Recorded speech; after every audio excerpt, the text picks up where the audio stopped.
2024 का लोकसभा चुनाव सामने है। ऐसे में एक बार फिर तमाम राजनीतिक दल अपनी अपनी तैयारियों में जुट गए हैं। कैसे क्या तमाम चीज़ें रहेंगी और कितना विपक्ष की जो तैयारी है वो कितनी कारगर साबित होंगी, भारतीय जनता पार्टी और एनडीए की जो तैयारी उत्तर प्रदेश में किस दिशा में रहेंगी, इन्हीं तमाम सवालों पर आज जनता का मूड देखने के लिए हम जनता के बीच में मौजूद हैं। आप देख सकते हैं कि यहाँ पर तमाम लोग जो बैठे हुए हैं, इनसे भी बातचीत करेंगे कि आखिर इस बार क्या लग रहा है। आइए क्या दादा, क्या लग रहा है इस बार?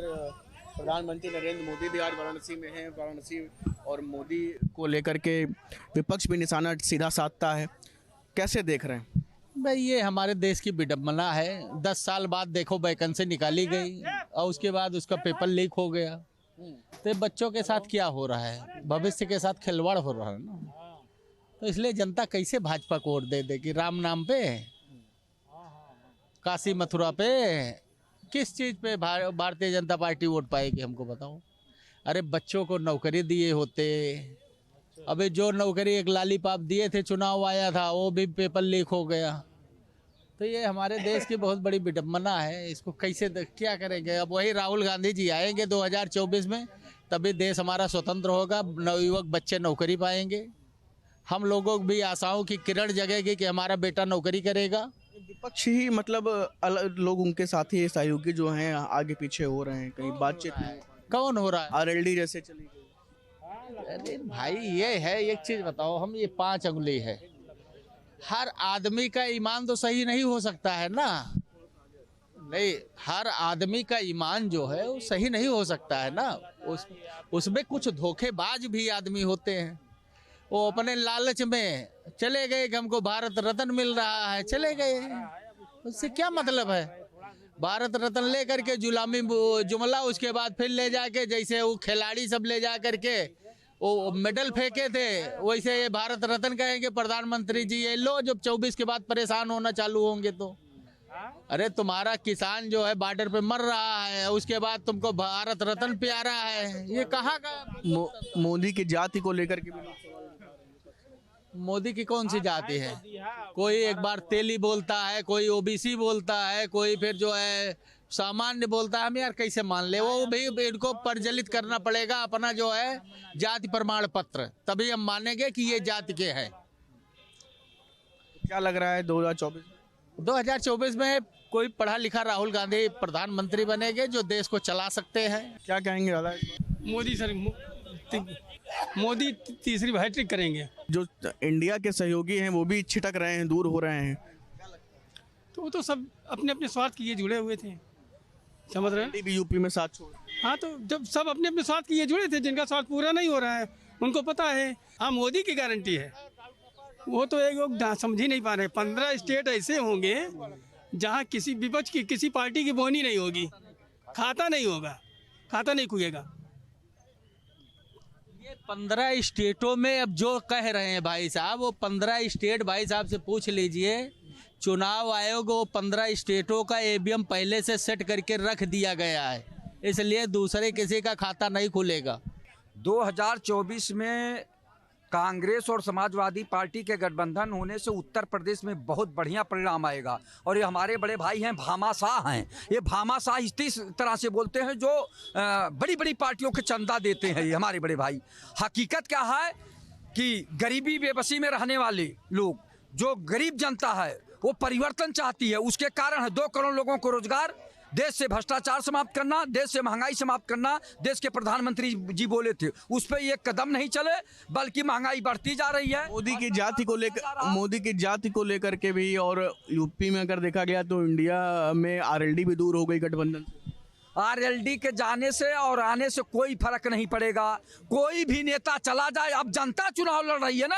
अब पार्टियां पीछे हो गई हैं, अब जनता आगे आके चुनाव लड़ रही है। जनता बदलाव चाहती है। उसके कारण है कि आपने जो वादा किया था, वादा पे खड़े नहीं। हमारी व्यक्तिगत दुश्मनी नहीं है, हम चाहते हैं कि देश प्रधानमंत्री और दिन तक रहते, लेकिन उन्होंने जो वादा किया था उन्होंने उस पर एक कदम नहीं चले। जो है उत्तर प्रदेश में क्या माहौल रहा है? उत्तर प्रदेश में पूर्ण रूप से भाजपा का सफाया होगा, पाखंडवाद का भी सफाया होगा। उत्तर प्रदेश के साथ साथ पूरे देश की स्थिति जो है अब इनका चुनाव आया तो राम को लाए, कृष्ण को लाए, नीरव मोदी कब लाएंगे, विजय माल्या कब लाएंगे, 2 करोड़ नौजवानों को नौकरी कब लाएंगे। नौजवान पेपर बुलडोजर बाबा का राज है उत्तर प्रदेश में, भय है, लेकिन पेपर लीक और नौजवान मांग रहा है भीख। अब बात होगी 5 किलो राशन, ये देश 5 किलो राशन पे रहेगा। नौजवान आज आंदोलित हो गया है। इंडिया की गठबंधन भी ऐसे उत्तर प्रदेश में आरएलडी अलग हो गई, भाजपा के साथ तो भाजपा का भी तो गठबंधन है, वो आरएलडी चली गई, चवन्नी डॉलर में बदल गया, चवन्नी डॉलर हो गया। तो डॉलर ये सुरनर मुनि सबकी यह रीति, स्वार्थ लगाए करें सब प्रीति। जहाँ कैबिनेट मिल रहा है, उत्तर प्रदेश में मंत्री मिल रहे हैं, सुख सुविधा मिल जाएगी, तो ऐसे लोगों का क्या रहेगा। अरे स्वर्गीय चौधरी चरण सिंह के रत्न दे दिया गया और इनको चवन्नी कहा गया, डॉलर बना दिया जाएगा, अब तुम्हारी चवन्नी भजेगी, तो वो चले गए। अब वही किसान को ऊपर गोली मारा जा रहा है। जयंत को अगर समाजवादी पार्टी के राष्ट्रीय अध्यक्ष राज्यसभा ना भेजे होते तो उनकी राजनीतिक हत्या हो गई होती। यही तो स्वामी प्रसाद मौर्य का भी था। तो आप ये सवाल आज जो जनता में महंगाई है, गैस सिलेंडर कब सस्ता होगा, डीजल कब सस्ता होगा, मणिपुर क्यों जला, पुलवामा की रिपोर्ट आई, जिसने पुलवामा के घर अगर बात कर दिया, ऐसे गवर्नर के ऊपर ईडी सीबीआई पहुंच गई। तो ये पूरी तरह से भारतीय जनता पार्टी घबरा गई है, क्योंकि हिंदू कार्ड खत्म हो गया, हिंदू कार्ड चल नहीं पाया। मोदी की जाति को लेकर के भी विपक्ष सवाल खड़े। देखिए, जब आप दूसरी की जात के बारे में बात करोगे तो आपके जात में स्वाभाविक बात होगी।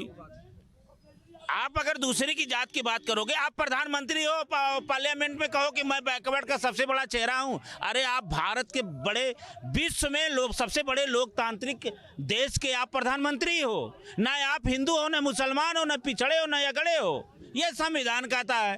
तो इसके अनुसार आपको अगर सोच नहीं होगी तो वो व्यक्ति क्या विकास करेगा। परिणाम क्या लगा?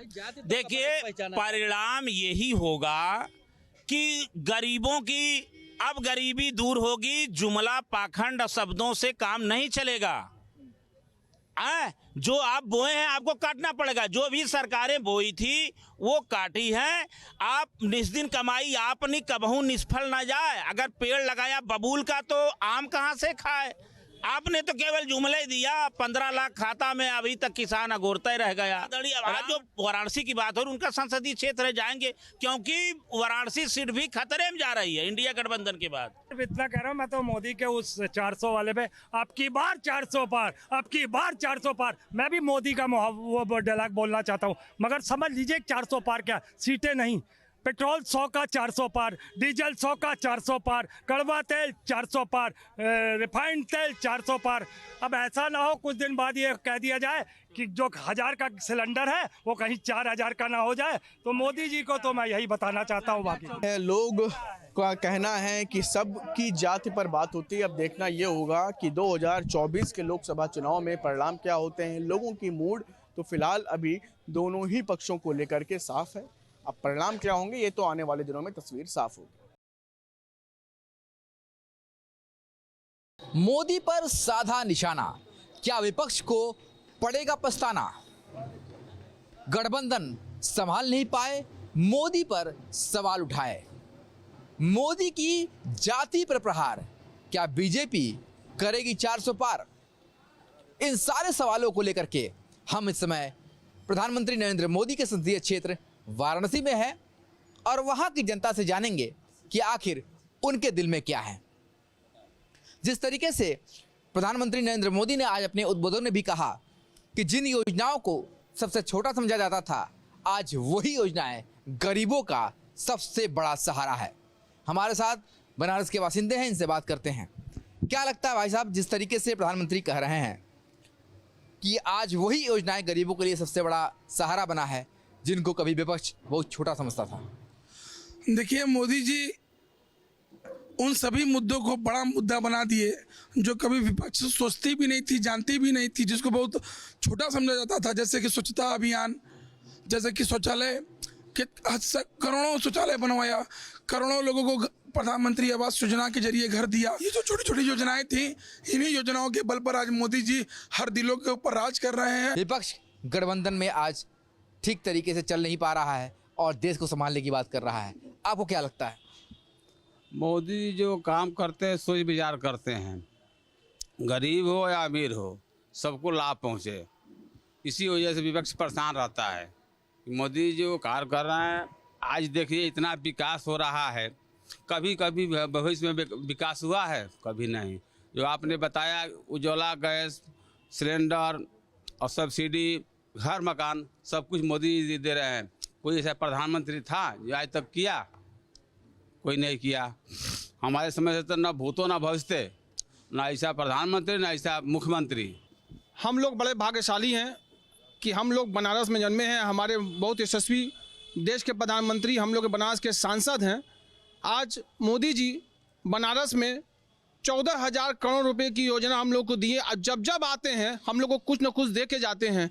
इससे बड़ा भाग्य हम लोग के लिए बहुत अच्छी है। और दूसरी बात, जो छोटी छोटी जितनी भी योजनाएं हैं मोदी जी उसको लॉन्च कर रहे हैं, और जो विपक्ष को पच नहीं रहा, जो विपक्ष दरकिनार करती थी, आज मोदी जी उसी को लॉन्च कर रहे हैं। उसी योजना का हम लोग को पूरा लाभ दे रहे हैं। इससे विपक्ष हम लोग को एकदम डूबती हुई, खत्म होती हुई दिखाई दे रही है। और विपक्ष उल्टा सीधा बयान दे रही है और बनारस की जनता को कहती है कि शराब पी के लौटते हैं, ये करते हैं, वो करते हैं। बनारस में जो विकास हो रहा है, मोदी जी को हम लोग सब लोग पूरा प्रणाम करते हैं। हम लोग महादेव की नगरी में हैं। जितना विकास हम लोग आज देख रहे हैं, कभी आज तक कभी नहीं हुआ है। क्या लगता है भाई साहब, इन सारी योजनाओं का कितना फायदा मिल रहा है?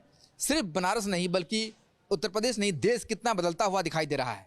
देखिए, सर्वप्रथम तो हम लोग काशीवासी हैं और इस उद्घोष के साथ शुरुआत करेंगे। नमः पार्वती पते हर हर महादेव। आपको ये जान के खुशी भी होगी कि हमारे देश के यशस्वी प्रधानमंत्री काशी के सांसद हैं। और योजनाएं मैं गिनाने लगूंगा तो पूरी बुक भर जाएगी। सुकन्या सुमंगलम योजना, आपका उज्ज्वला योजना, हर घर शौचालय। आप एक निचले स्तर से लेके ऊपर स्तर तक जितने भी जाएंगे, हर आवास योजना, इन सब छोटे छोटे मुद्दों को लेकर और एक बड़ा विकसित भारत को, जो कि उनका लक्ष्य है 2045 का, एक विकसित भारत बनाकर और इस देश को एक गौरवशाली देश बनाने का काम हमारे यशस्वी प्रधानमंत्री मोदी जी कर रहे हैं। इतने सालों में 10 सालों के कार्यकाल को आपने देखा, और इस दौरान जो योजनाएं आई, आप लोगों के जीवन में कितना बदलाव लेकर आई? मोदी जी की हर एक योजना समाज के एक अंतिम छोर व्यक्ति को दी जा रही। एक सीधा सीधा देखिए विकास का उदाहरण, जहां हम लोग खड़े हैं, ये प्राथमिक विद्यालय उन्हीं की देन है। आज से 10 साल पहले इसको केवल एक मात्र ललका स्कूल के नाम से सबको जाना जाता था। जो समाज का एक अंतिम छोर का व्यक्ति इस स्कूल में हिचकिचाता था, यहाँ के स्टैंडर्ड, आज पूरा इंफ्रास्ट्रक्चर आप पीछे देख सकते हैं। तो इसी तरह फिर बगल में हमारे काशी स्टेशन का सुंदर विकास हो रहा है। विकास तो नीचे तबके से लेकर ऊपर तक सभी का हो रहा है, और विकास का पहला और शायद दूसरा नाम दोनों ही मोदी जी हैं। तो लगातार लोग ये कह रहे हैं कि जिस तरीके से विकास हो रहा है उसमें कोई भी सवाल नहीं उठा सकता, क्योंकि जमीनी हकीकत दिखाई दे रही है। लगातार विपक्ष प्रधानमंत्री नरेंद्र मोदी के जाति पर सवाल उठाता है।